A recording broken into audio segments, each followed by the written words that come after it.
Hey everyone, today we're diving into a shocking story. Meet 29-year-old mom Sai, whose life feels like a thriller. Sai's lawyer says her husband is so busy he doesn't even have time to watch the kid, leaving her to be the superhero of solo parenting.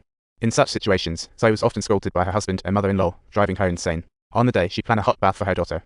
But the little one wouldn't stop crying, and with hubby coming home soon, she panicked about that lecture, leading to a total memory blackout. By the time she came to, her daughter was already in the water. Talk about growing up with water. Leisha was shaking all over. As a full-time household CEO, she and her husband Akira were raising a 3-year-old daughter when she received a court invitation. She was selected for jury and became an alternate juror, the courtroom's very own guinea pig.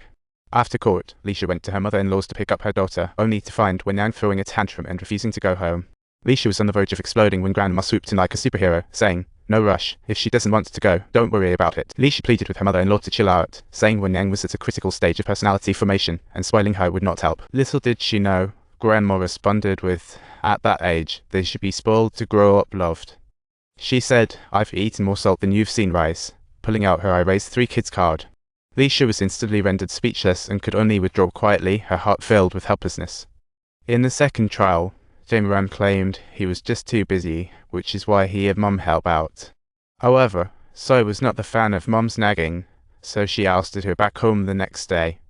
The prosecutor asked about red flags with Sai before the incident. Ran said he noticed scratches, bruises, mentioning it multiple times. Each time, Sai agreed that it wouldn't happen again, only for it to turn into child abuse sequel soon after. The prosecutor informed the jury that the incident took place almost immediately after the agency had become involved. The defense attorney then inquired, "Abuse isn't trivial. Why discuss this with friends?" "What kind of friend?" After court, Leisha unloaded at home, calling that guy the ultimate loser for still keeping in touch with his college girlfriend under the guise of it. No wonder Sai looked so dazed. Hubby Akira thought it was all just casual inquiry and should chill out. Courts don't pay you, but saying stuff like that really makes you cringe. In the third trial, the prosecution revealed Sai's past as a mistress, shocking everyone in attendance. Her husband was aware of this and said that experience changed his view of marriage forever.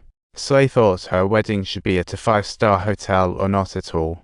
She also insisted that kids should go to top private schools. Anything less would be a disgrace in the neighborhood.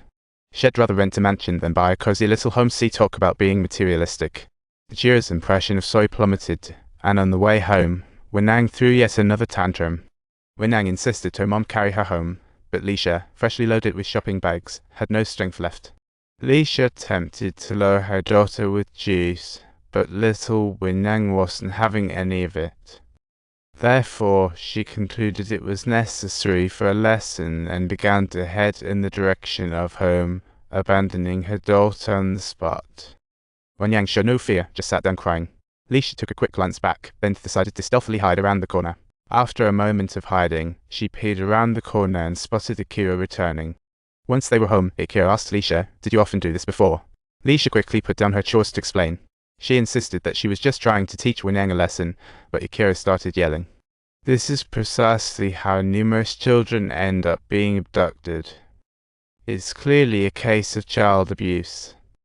Leisha responded angrily, almost rolling her eyes in frustration and disbelief. In her mind, she retorted, "Child abuse? How could I ever end up like Sai doing such a thing?"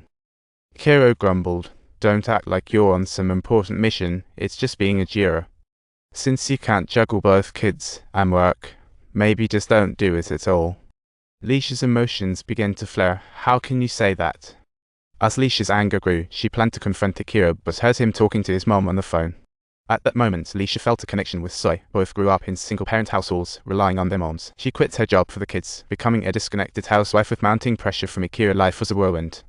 The next morning, Wenyang was stuffing herself, and Leisha flipped out, yelling, "How can you do this?" Kiro came over to comfort Wenyang, reasoning she was just a kid and didn't mean it. "As parents, it is patience and persuasion that are key." Leisha indignantly defended herself again. "I just want Wenyang to learn properly. There's no abuse involved."